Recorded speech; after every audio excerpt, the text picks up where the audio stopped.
प्रिय बंधुओं, हमारे जीवन में गुरु उपदेश बहुत महत्वकारी होता है। पुस्तकें हमारे सामने होती हैं, लेकिन फिर भी हमें कहाँ जाना पड़ता?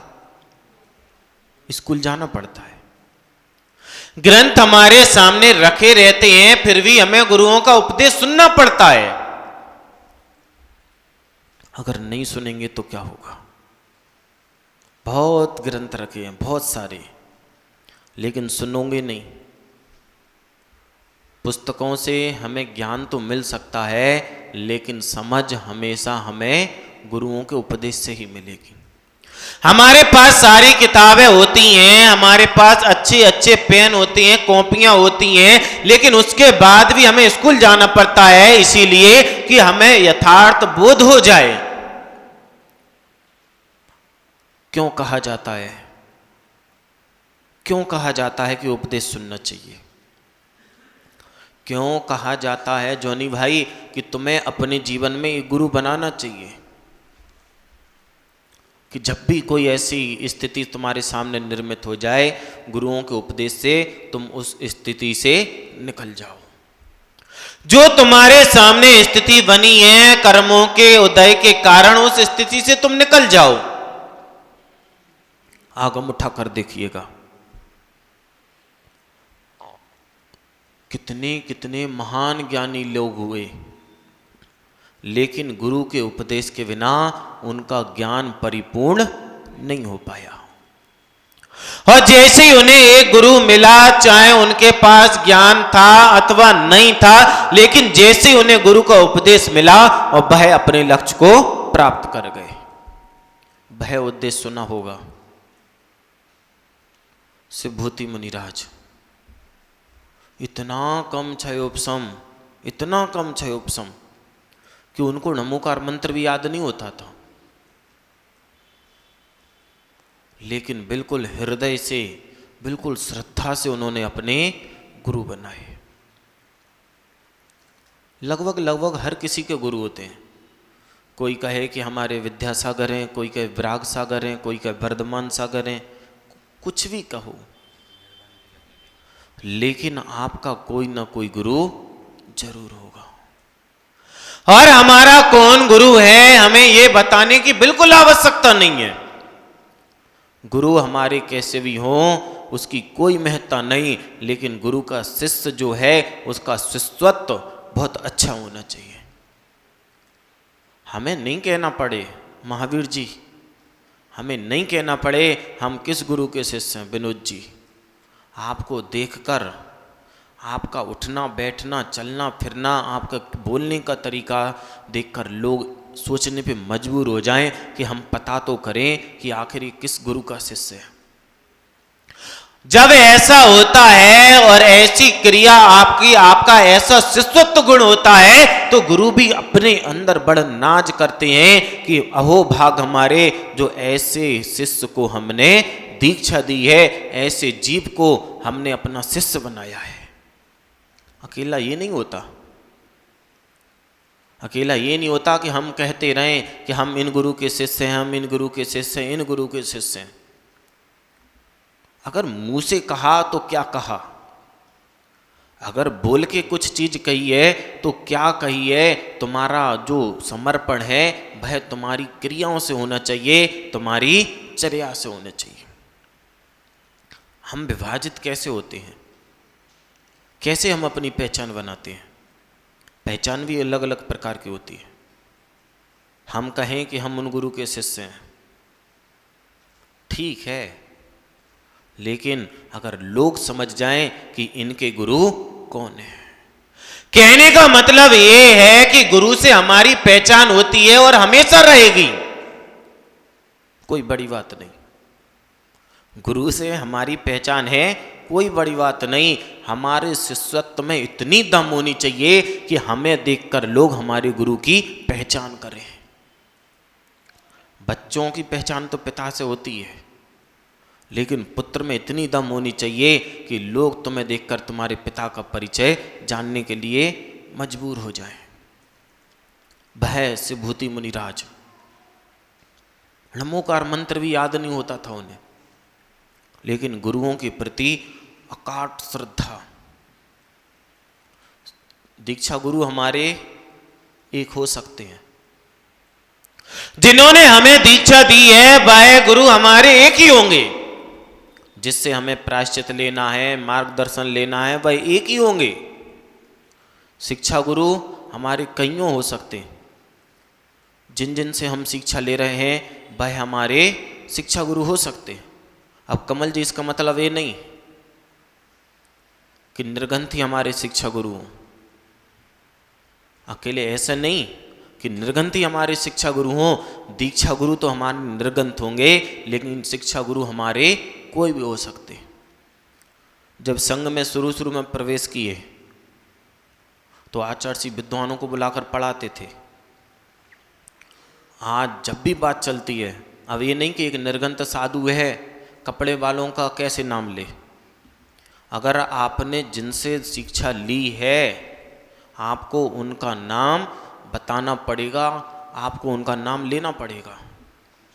और जो कोई नाम नहीं बताता है तो वह ज्ञानावर्णी कर्म कहता है कि निन्नव। तुमने जितना भी पढ़ा है सारा का सारा तुम्हारा ज्ञान भूल जाएगा। एक बार क्या हुआ, एक व्यक्ति बेरोजगार ऐसी जंगल से जा रहा था। उसने देखा कि एक हंस एक पैनी चीज, एक लकड़ी लिए हुए है पैनी, उसको ऊपर उछालता है और मुंह से पकड़ लेता। वह वहां खड़े खड़े देखता रहा। उसने सीख लिया।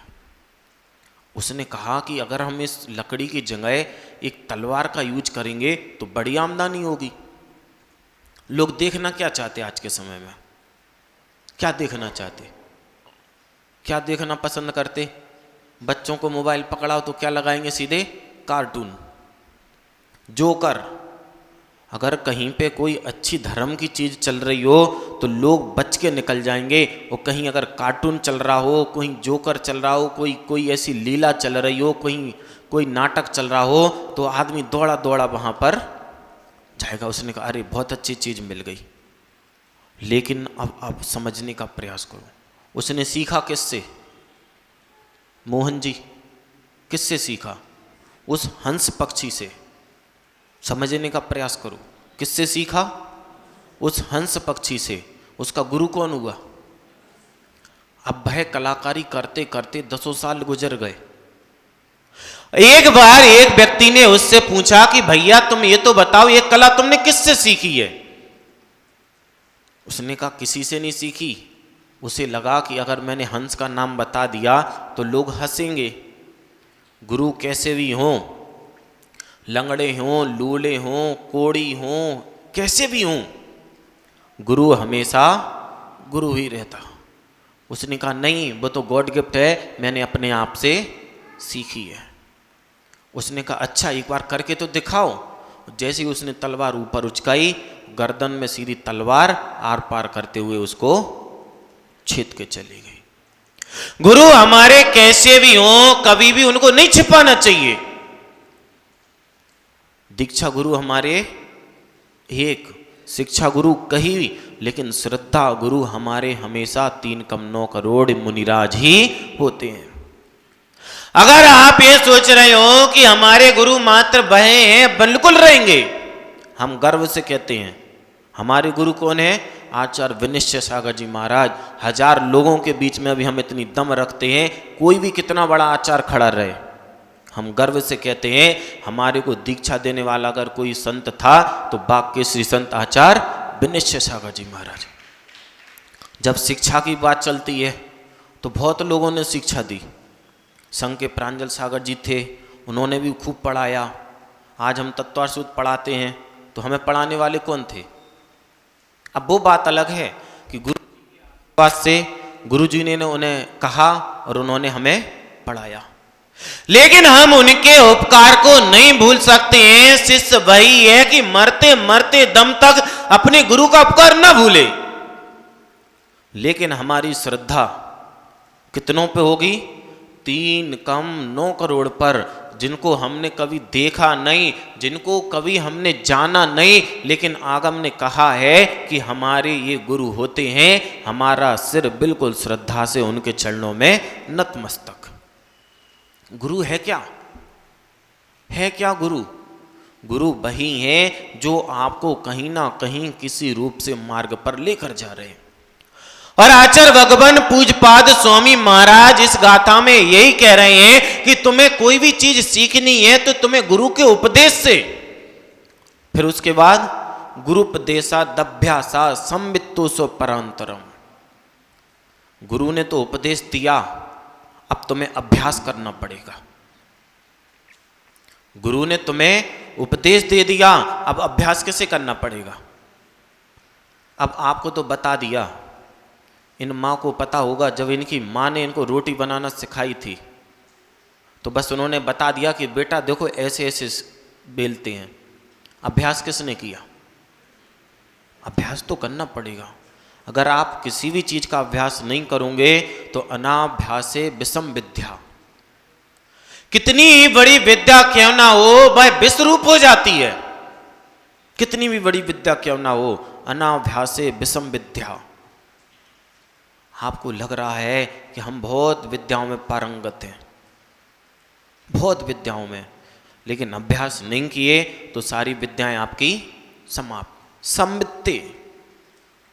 अब आपको अपनी आत्मा से उस चीज को ग्रहण करना पड़ेगा। छोटे छोटे बच्चे स्कूल जाते, हाथ पकड़ के मैडम बताते भी जा रही और लेकिन उसको अभ्यास भी कराती जा रही, लेकिन सीखेगा कौन? कौन सीखेगा? होता है ऐसा। मान लो हमें पता चला कि कर्मनाश की सबसे बड़ी प्रक्रिया कौन सी है? ध्यान। शांति की खोज में अगर दौड़ने निकलेंगे, शांति को पाने के लिए निकलेंगे तो हमें ध्यान में उतरना पड़ेगा।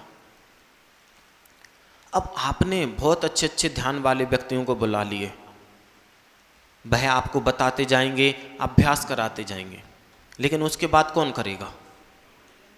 हमें स्वयं करना पड़ेगा। यहां पर वह इन तीन चीजों पर फोकस कर रहे हैं कि गुरु का उपदेश मिलेगा, आपको अभ्यास करना पड़ेगा और साथ में उसके बाद आपको अपनी आत्मा में उस चीज को बैठाना पड़ेगा कि आने वाले समय में आप उसको दोहराते रहो, उसको अपने जीवन में लाते रहो। किसी ने सिखाया, सीख लिए और छोड़ दिया, मतलब खत्म, शून्य। क्यों? आपने उस संस्कार अपनी आत्मा में बिल्कुल भी नहीं बैठा ले। वह शिवभूति मुनिराज पहुंचे अपने गुरु के पास। गुरु ने कहा कि अब तुम अपना आत्मकल्याण करो, अब तुम अपना आत्मकल्याण करो। उन्हें ढमोकार मंत्र नहीं होता था, तो आचार्य महाराज ने कहा तुम तो एक सूत्र याद रखो, तुस्मास भिन्नम। बस वह दिन भर तुस्मास भिन्नम, तुस्मास भिन्नम, तुस्मास भिन्नम एक ही रट लगाए रहे और घूमते रहे घूमते रहे घूमते रहे। 12 वर्ष बीत गए, लेकिन उन्हें वह तुस्मास भिन्नम भी याद नहीं हुआ। और एक समय ऐसा आया कि वह उसको भी भूल गए। कंटिन्यू रट रहे थे, रटते रटते रटते रटते उसको भी भूल गए। अब बोले अब क्या करें, अब कल्याण तो हो ही नहीं सकता। अब घूमते घूमते एक नगर में प्रवेश कर रहे थे। एक माँ बैठी बैठी उड़द की दालों को धो रही थी। वह उसको देखते रहे बड़े गौर से। उसने पूछा माँ क्या कर रही हो? उन्होंने कहा तुस्मास भिन्नम। जैसे ही उन्होंने उसको सुना, उन्हें बोधि ऐसी प्राप्त हुई, ऐसी बोधि प्राप्त हुई, उन्हें केवल ज्ञान प्राप्त हो गया। किस कारण से? तुस्मास भिन्नम, कि जैसे दाल, तुस यानी कि दाल, मास यानी कि छिलका, जैसे दाल से छिक्कल अलग है, वैसे ही इस आत्मा से शरीर अलग है। तुस्मास भिन्नम। उन्होंने जैसे ही तुस्मास भिन्नम पे विचार किया, उनके चारों कर्मों का नाश हो गया उतने से शब्द से, और जाके उन्हें केवल ज्ञान हो गया। जिन गुरुओं के चरणों में वह इतने लंबे वर्षों तक रहे, जिन गुरुओं की वह जय जयकार करते रहे, वह जैसे कि उनकी गंधकुटी लगी, वह उनके गुरु उनको नमस्कार करने के लिए उनके पास पहुंच गए।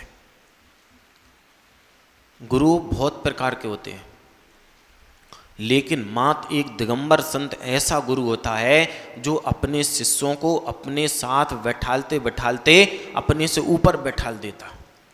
आप गौर करना, आप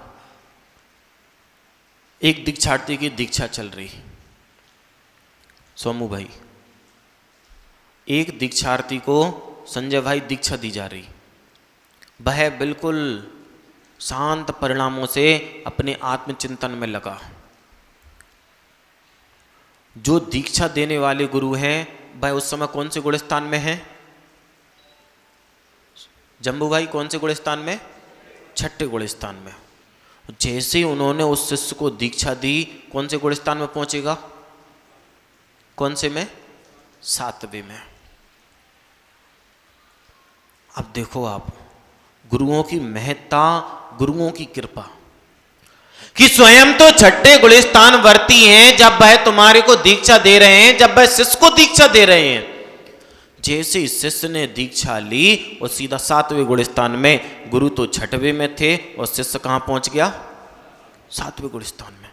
किसी भी अन्य मतों में आपको इतना विशाल बासल, इतना विशाल हृदय देखने को नहीं मिलेगा कि वह शिवभूति मुनिराज को केवल ज्ञान हुआ, उनके गुरु भी उनके चरणों में नतमस्तक हो गए।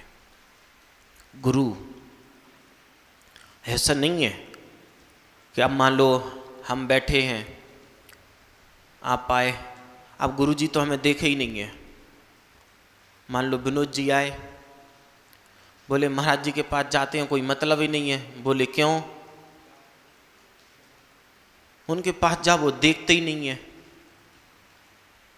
अब सोचकर देखो कि हम किस गुरु के शिष्य हैं, जो अगर आपको बिल्कुल दे दें आशीर्वाद, जो दिगंबर संत आपको देखकर आशीर्वाद दे दे, अच्छा है, आपको देख के हंस दें, अच्छा है, लेकिन वह ऐसे किसी कार्य में लीन है कि वो आपको देख ही नहीं पाए, तो हमारे लिए अच्छा नहीं है। बहुत अच्छा है कि कम से कम वह चतुर्थ काल की चर्या देखने को तो मिल रही है।